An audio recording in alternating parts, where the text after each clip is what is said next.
Hello again, everybody. It is your old buddy, Steve Simonson, here on the Awesomers.com podcast episode. Now, I do want to tell you that although my background image is in Seattle, much like episode Axiom 6, episode 221, I'm not positive how long I'm going to be hanging out in Seattle.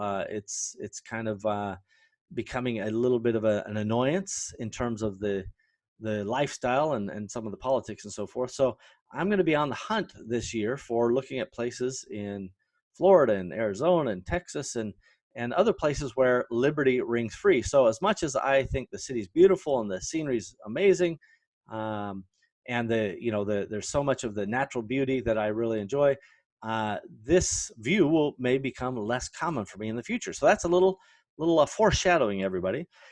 Today's episode 222, episode number 222, and that means just go to awesomers.com/222 and to see all the show notes and details. And this is part of the Axiom Mini Series. This today is about Axiom number 7. And this axiom is simple, and it may sound preposterous to some of you, perhaps even pompous, but this is what the axiom says. I'm getting tired of being right all of the time. So what does this mean, and how does it contradict the axiom 0, which is I don't know nothing about nothing? Well, the truth is sometimes I will, even after I listen to everybody's inputs and I try to set aside my bias, sometimes I'm overly setting aside my bias and not using my much earned experience. And I suppose you probably have this potential as well. So there are times where somebody goes, well, I've got this new idea, I've got this thing.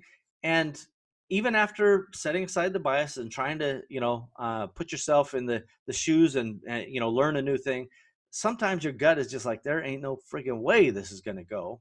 And we got other things we should be doing.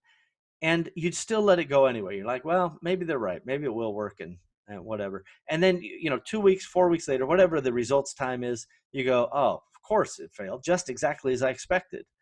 And this is where being tired of being right all the time is you not standing up and asserting your leadership, right? And so Amazon has this management concept called disagree and commit. So in those meetings or where you're collaborating, whether it's with agencies or partners or team members, at some point the leader has to step up and go, you know what? I've heard all of this. I appreciate all the inputs, but here's what we're doing. And I know some of you disagree, but in the Amazon world, for example, they expect you to commit. Disagree, but commit. This is different than disagree and sabotage me later so you can be proven right. It's really like, I get it. We have a different outlook and a perspective on this, but I want you and everybody on this team and everybody involved in the project to commit to making it work. And I certainly disagree and commit to things sometimes, and then I'm tired of being right at the end of those. And what I would just tell everybody out there is there are times where you really need to let that gut feel, where you're getting the spidey sense and everything just seems like, this is not what I want it to be, or the vibe is just not right. You've got to stand up and go, you know what? I'm backburnering this, or we're not doing this, or whatever it is, to serve your gut instinct. Because being tired of being right, I'm getting tired of being right, often is when you knew what the right thing was to do and you didn't do it. Now there's other times where you have to push your way through it and it turns out you were right and you can take a little victory lap and then you can trot around and you say it differently. I'm getting tired of being right all the time, right? So it's just the emphasis that you put on the sentence, but it applies whether you made a mistake or whether you were right. Don't be tired of being right all the time. Chances are we're not really right all the time. And this is said a little bit tongue in cheek, but I can tell you that your guts will often help lead you. And it's especially when it's intangible. Don't forget that the decision-making part of your brain doesn't have the communication. So it sends these weird feelings and these weird vibes physiologically to the communication side of your brain. And you're like, I feel weird. I don't know why I feel like this. It's not saying, I know this is a stupid idea and I don't want to do it. I wish it was that clear. Sometimes your gut is going, oh, this feels weird. This mention of this project, I got the weird heebie-jeebies, so it's clearly related. sometimes we can make those synapses and those ideas fire, but the part of your brain that knows the answers is not communicative. It doesn't have that skill. So you have to get the communicative part on board.